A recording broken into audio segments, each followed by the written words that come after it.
Ay ay ay! Yuhu! Magandang umaga mga kababayan. Kumusta po sa lahat? Isang mapagpalang Lunes sa lahat, no? Ay magandang panahon ngayon mga kababayan, no? Ayan, please support my YouTube channel, Porkay Studio. Thank you so much po sa lahat ng ating mga Filipino migrant worker dyan, mga OFW. Special mention Ma'am Ami Campbell. Ayan, Ma'am Noemi Custodio. Ito tayo ma'am, mga kababayan, no? Dito tayo sa mismong Cavitex C5 Link Expressway na kung saan i-update ko po kayo ngayon mga kababayan, no? Sa araw na Lunes. Ayan, ito na po yung sa taas po. Pag diretsuhin natin ito, papunta na po itong mismong papuntang Taguig, papuntang Makati, at papunta na po ng Terminal 3, no? At Pasay. Yan na po, napakaganda na po ito mga bayan. Pag matapos na po ito, diretso na po doon sa mismong Cavitex, no? Sa darating na June mga kababayan, mag-open na po itong dito na portion sa mismong Mirabel, no? Hanggang doon mismo doon sa may Caltex, no? Medyo maiksi-iksi pa lang itong bubuksan nila, pero unti-unti po yan. So sunuran na po yan doon mga kabayan, hanggang doon sa may SM Sukat, no? Doon sa may Barangay San Dionisio. Step po ito mga kabayan, hanggang matapos ito, hanggang doon sa mismong Cavitex na diretso na po. Ayan. Ayan, go na tayo. Go, go, go. Kumusta po sa lahat? Pasensya na kayo mga kababayan. Wala po tayong cameraman. Tayo po ay hawak na hawak po sa ating kamay itong cellphone. Pasensya na po kayong lahat. Ayan. Medyo magalaw yung kuha natin. Ito po yung maliit na daan sa gilid, no? Ito po yung sa service road, no? Kapag ito ay mabuksan na yung expressway na yan, ang parang isasara na ito rito mismo. Abang-abangan lang po natin sa darating na June, no? Yan, diretso lang po tayo mga kababayan. Napakalaking alwan ito at napakalaking tulong po ito para maibsan po yung trapiko sa buong Kamaynilaan, doon sa may mismong Manila, sa may Ruas Boulevard, sa EDSA, no? Maibsan po yung traffic dito kahit papaano. Pero ganun pa man, matraffic pa rin ang EDSA ngayon mga kababayan, no? Ayan, pag tumbukin mo yan, diretso na yan doon sa mismong expressway na yan. Ayan dito. Ito, diretso na po yan dito mga bayan, no? Oh. Ayan yung toll gate, diretso na yan dito. Dito na naman yung entrance. Papasok ito, no? Ito na yung Step 1, wake up early, gonna rise with the sun. Step 2, get some good, some food in you. Step 3, think real hard about what you wanna be. Step 4, everybody just do your thing. Wake up, today's gonna be a good day. Wake up, today's gonna be a good day. Wake up, today's gonna be a good day. Wake up, today's gonna be a good day. Wake up, today's gonna be a good day. Wake up, today's gonna be a good day. Wake up, today's gonna be a good day.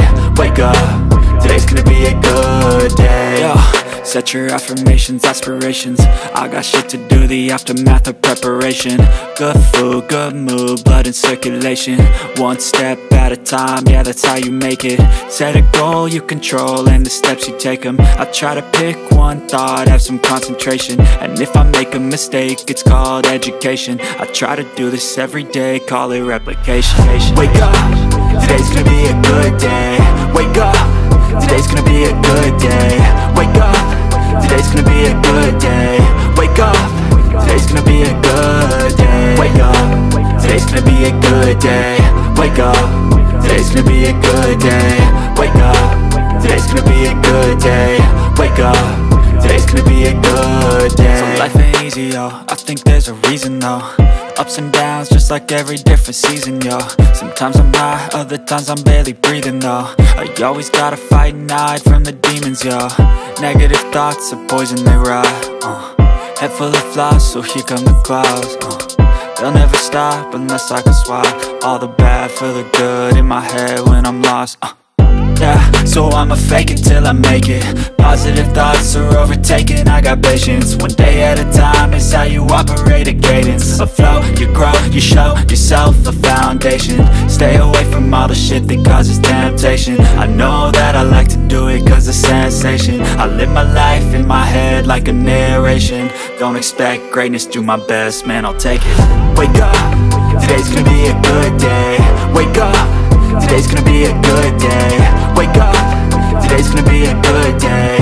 Wake up, today's gonna be a good day. Wake up, today's gonna be a good day. Wake up, today's gonna be a good day. Wake up, today's gonna be a good day. Wake up, today's gonna be a good day. Wake up, really gon' rise to the sun. Step 2, get some good, some food in you. Step 3, think real hard about what you wanna be. Step 4, everybody just do your thing. Mga kabayan, no? Kita nyo naman yung kalsada rito, ang ganda daanan na ngayon. Di tulad dati na puro butas-butas. Salamat po sa ating Pangulong PRRD, no? Na pinagandahan nila yung lugar para maging ano na rin po rito, mas kaya-aya dahil palibot po ito ng airport eh. Siyempre may dadaan ditong mga taga-ibang bansa. Ito na po yung palabas. Dito po magtatapos yung unang biswa, no? Dito, ayan. Ito po. Ayan, partial opening po ito sa darating na buwan. Next month. Ilang araw na lang. Isang araw na lang. Ayan po, oh. Ayan, dito po magtatapos mga bayan yung binidyo natin doon sa dulo. Ayan.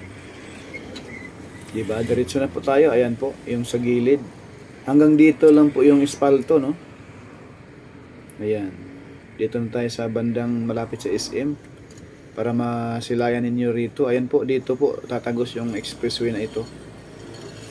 Tulad doon sa kabilang side mga bayan na tinaasan nila, tinambakan nilang lupa para mas mataas yung ilalim daanan ng mga tao. Service road, ano? Ayan yung ito naman po ay warehouse yan ng SM, ng isang sikat na shopping mall sa ating bansa. At yung dulo, ayan, kita yung may puno mga bayan, no? Yan na po yung ano, SM dyan. SM Sukat, Paranaque. Kaya itong tambak na to, dito po dadaan yung expressway, yung tambak na lupa na yan, yung kabundok na yan. Sa taas po yan. Diyan po dadaan yung expressway na yan.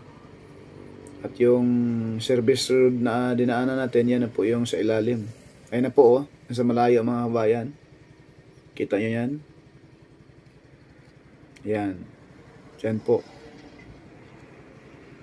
Pasensya na kayo. Hindi tayo gumamit ng gimbal kasi medyo ano na to, diretsahan na. Yan, pasensya na. Magalaw. Oops, si ate. Dumaan pa. Ayan. Diretso na yan. Yung pakaliwa mga bayan, ayan na po yung malapit na po yan sa SM Sukat. No?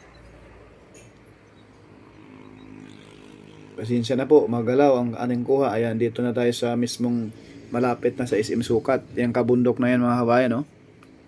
Kita naman natin yan, yan. Parang Chocolate Hills. Yan po, hinahanda na nila yung mga lupa na yan kasi dyan po itambak. Kasi elevated po yan dyan mga kabayan, mataas po, no? Iwas baha na rin, maganda yung ideya na yan. Para sakaling medyo dito na area ay hindi naman bahain to. Mas maganda yung nakataas na yung expressway, no? Para in case of mas malakas na ulan, may mga baha-baha ay hindi yan siya bahain, no? Mataas eh. At yung palibot naman yan ay puro condominium yan dyan. Yung makita natin parang rainbow doon na parang stadium ay ano yun doon. Yung gym ay yun yung El Shaddai. Ayan. Ayan po mga bayan, no? Yung mga aeroplano na palapag na po sa Manila International Airport. Ayan. Kaya Napakaganda yan pag matapos ng expressway na ito, tuluyan ng tagos na po ito. Tagus-tagusan to yung mga kababayan, no? Dahil tagos po itong expressway na ito sa Cavitex. At alam niyo naman ang Cavitex ay doon sa mismong Naik ay malapit na rin po mag-umpisa yung ilipat yung maggawa ng isa pang airport doon, no? Para wala ng traffic dito yung natin, yung airport natin dito sa Manila International Airport, medyo matraffic. Kita nyo paglipad mga bayan, parang parang sasakyan din yung mga aeroplano, nakapila rin. Kaya minsan nadidelay yung flight, tsaka yung paglapag ng mga aeroplano nung first nakagaling tayong Davao dati, no? Matagal nakalapag yung aeroplano natin sinakyan dahil na-traffic po ang runway. Ganun po. Yan, ito na yon, malapit. Ayan na po yung poste na yan. Yan na po yung Dr. E. Santos Avenue, yung likod. Ayan na po yung condominium dyan tatagos. Ito, yung posting yan, portal beam na yan, buhos na yan. Sa tapat niyan, yan na po yung SM. At dito tayo nakatayo sa Barangay Hall ng San Dionisio, Barangay San Dionisio, no? Ayan na po yung mga portal beam sa taas. Ito na yan, patawid na yan dito sa Dr. E. Santos Avenue. Ayan, no? Sukat Road, no? Ayan po. Yan. Diyan po mga bayan, bakbakan ang trabaho rito. Itong kaliwa, ayan po, San Dionisio Barangay Hall, yan. Dito mismo sa gilid nila, dadaan yung expressway. Yan, napakaganda, di ba? Pag matapos yan ay sobra. Yung traffic ko rito. Dito mga bayan, paghapon, matraffic talaga dahil po sa itong abstract, yung mga construction